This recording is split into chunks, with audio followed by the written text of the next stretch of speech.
శనివారం జనసేన విశాఖ ఉమ్మడి రూరల్ జిల్లా అధ్యక్షులు పెందుర్తి శాసనసభ్యులు శ్రీ పంచకల రమేష్ బాబు గారు జీవీఎంసీ 97 వార్డు సుజాత నగర్లోని కార్మిక నగర్ చెరువు, తమ్మివాణి చెరువు సహా పలు ప్రాంతాలు ఇటీవల జరిగిన చెరువు గర్భాలు, గెడ్డవాగులు, ప్రభుత్వ భూముల్లో జరిగిన అక్రమాలను పరిశీలించారు. ఉదయం 8 గంటల నుండి జీవీఎంసీ, రెవెన్యూ, పోలీసు అధికారులు, ఎన్డీఏ కూటమి నాయకులు, మీడియా ప్రతినిధులతో కలిసి ఆయా ప్రాంతాల్లో పర్యటించిన ఎమ్మెల్యే రమేష్ బాబు అక్కడ జరిగిన అక్రమాలను పట్ల తీవ్ర ఆవేదన వెలిబుచ్చారు.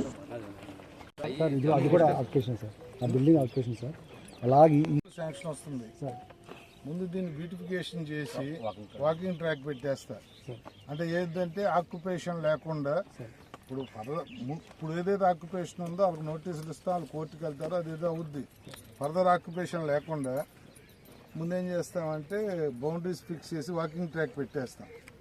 తర్వాత దీన్ని డెప్త్ చేసిన తర్వాత నువ్వు రైతులకి వాటర్ ఇస్తాం. మనం అప్పటి వరకు వాటర్ ఎలా ఇవ్వగలను? దీంట్లో ఏముందని వాటర్ ఇస్తా. కమిషనర్ నేను మన మీడియాలో కూడా చెప్పాను, ఇప్పుడు కూడా చెప్తున్నాను.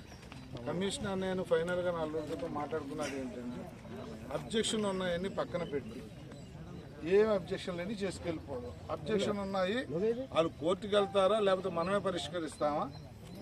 ఇప్పుడు ఒక ఆస్తి కోసం 3 వచ్చారనుకోండి, ఆ 3 కోర్టులోనే తేల్చుకుంటారు లేదా మన దగ్గర కూర్చొని తేల్చుకుంటారు.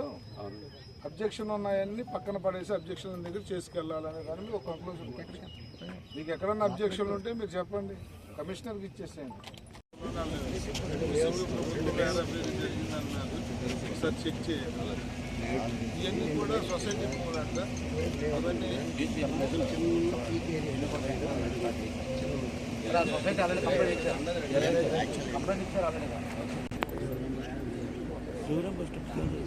కిషోర్ లేఅవుట్ తిరుగుతూ 30 సెంట్లు ఆక్యుపై చేశారు. దాని మీద 12 పార్టీస్ కోర్టులు కేసు తెలుస్తుంది.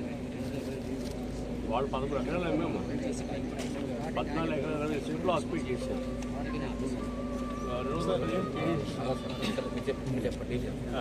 ఇది సొసైటీకి సంబంధించింది కాదు, నేషనల్ ప్రాపర్టీ. 1941 ఎల్పీ లేఅవుట్ అయింది, వాళ్ళు మార్క్ చేశారు. వాళ్ళ బౌండరీ వరకు ఇప్పుడు ఆయన అనేది ఎల్పీ లేఅవుట్ ఎంతకైందంటే దాంట్లో 13 ఎకరాలు అయింది, ఎకరాకి అయిందో ఎకరాల చిల్లరలో 13కే మేము సొసైటీకి ఇచ్చాము. ఆ బంధువులది ఆ ఎకరా చిల్లర మాది అంటున్నాడు. కోర్టులో కేసు ఉంది అంటున్నాడు.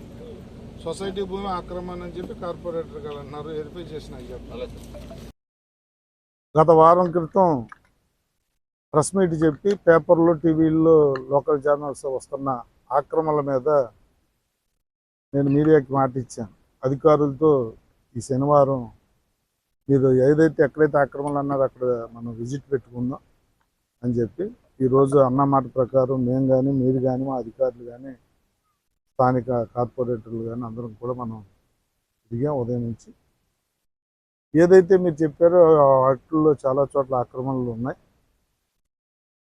మరి గడ్డల్లో పేదవాడికి పోయి ఈ ప్రభుత్వం ఇల్లు కట్టుకుంటానంటే అర్బన్ పరిధిలో 2 సెంట్లు, రూరల్ పరిధిలో 3 సెంట్లు ఇస్తామన్నప్పటికీ చెరువుల్లో, గడ్డల్లో ఆక్రమణలు మాత్రం సహించేది లేదు. వాళ్ళని యాక్సెప్ట్ చేసే ప్రసక్తే లేదు. గౌరవ ముఖ్యమంత్రి గారి ఆదేశాల మేరకు మీరు ఇల్లు పెట్టుకోండి లేని వాళ్ళు, రెవెన్యూ వాళ్ళు కానీ, హౌసింగ్ వాళ్ళు కానీ గతంలో మీకు ఇల్లు ఉందో లేదో వెరిఫై చేస్తారు. వెరిఫై చేసి మీకు లేదు అంటే బాజా భజంతులతో మీకు స్థలం కానీ, ఇల్లు కానీ కేటాయించే బాధ్యత మాది.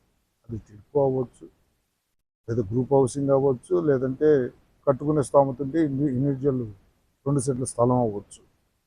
మా దగ్గర స్థలం ఉంది, ప్రభుత్వం దగ్గర ఒక మంచి సంకల్పం ఉంది.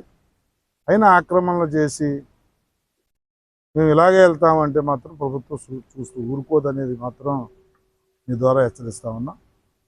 ఈరోజు ఏదైతే మేము నోటీస్ చేశామో ఈరోజు సాయంత్రం కానీ, రేపు కానీ కలెక్టర్తో కూర్చుని వారిని కూడా ఒకరోజు మార్నింగ్ విజిట్కి రమ్మని మళ్ళీ వారికి కూడా మనం చూపిద్దాం.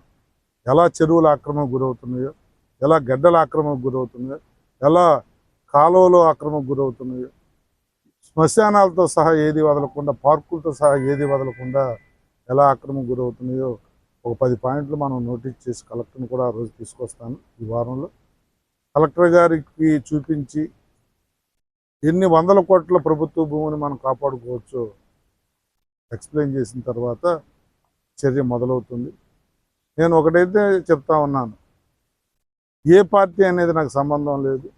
ఆక్రమదారుడు, హక్కుదారుడు ఈ రెండే మా దగ్గర ఉంటాయి. కలెక్టర్ గారికి కూడా ఆ రోజు మీ ముందు అదే చెప్తాను. హేరాఫేరీలు లేవు, ఎవరిని కూడా కాపాడే ప్రసక్తి లేదు. ప్రభుత్వ భూమి ఆక్రమించిన వాడు అయితే 2 రోజులు లేట్ అవ్వచ్చేమో కానీ చర్య తీసుకోవటం మాత్రం పక్క. ఏదైతే మెయిన్ గడ్డల్లో ఆక్రమించుకున్నారో వాళ్ళని వదిలే ప్రసక్తి అయితే లేదు. ఎందుకంటే భవిష్యత్తులో వాళ్ళు ఎంతో ఖర్చు పెట్టి పక్కా ఇల్లు కట్టేసుకుంటా ఉన్నారు. అది చాలా అమానుష్యం. భవిష్యత్తులో ఎప్పుడు కూడా డాక్యుమెంట్ మీకు చెల్లదు, మీకు డాక్యుమెంట్ రాదు. మీరేదో పక్క సర్వే నెంబర్ వేసి ఇంకేదో చేసి మీరేదో ప్లాన్ తెచ్చుకుని ఇల్లు కట్టేసినంత మాత్రం సంబరం చేసుకోవాల్సిన ప్రసక్తి లేదు. నిజం కొన్ని రోజుల తర్వాత నిగ్గు తేలుస్తాం. కలెక్టర్ గారు వచ్చిన తర్వాత పక్కా యాక్షన్ స్టార్ట్ అవుద్దని తెలియజేస్తాం.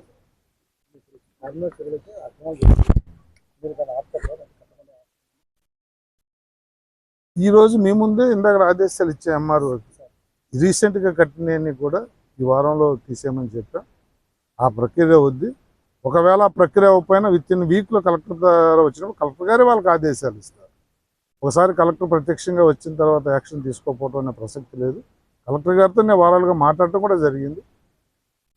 ఈరోజు దిశ మీటింగ్ ఉంది, దానికి వెళితే అంటే ఆల్రెడీ ఇది పెట్టుకున్నానని చెప్పి దానికి లేట్ అయ్యే 9 గంటలకి అది. ఒకవేళ నేను వెళ్ళేసరికి ఉంటే దానికి కూడా అటెండ్ అవుతాను. అక్కడ ఈరోజే అడుగుతాను, తప్పకుండా ఒక డేట్ తీసుకుని వస్తాం. అప్పుడు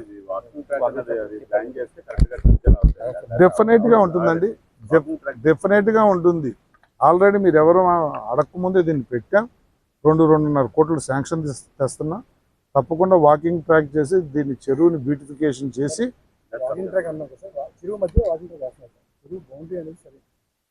చెరువు మధ్యలో ఏం కాదండి. ఇప్పుడు మామూలుగా దాటడానికి ఇది పెట్టుకున్న దారి కానీ ఇదంతా చెరువే అవుద్ది. వాకింగ్ ట్రాక్ అనేది చుట్టూ బౌండరీ వస్తుంది అంతే తప్ప మధ్యలో వాకింగ్ ట్రాక్ రాదు. ఇదంతా కూడా ఇంకా డెప్త్ చేసి పక్కన చెరువు రైతులకు కూడా నీరు ఇచ్చే విధంగా దీన్ని బాగా డెప్త్ చేస్తాం.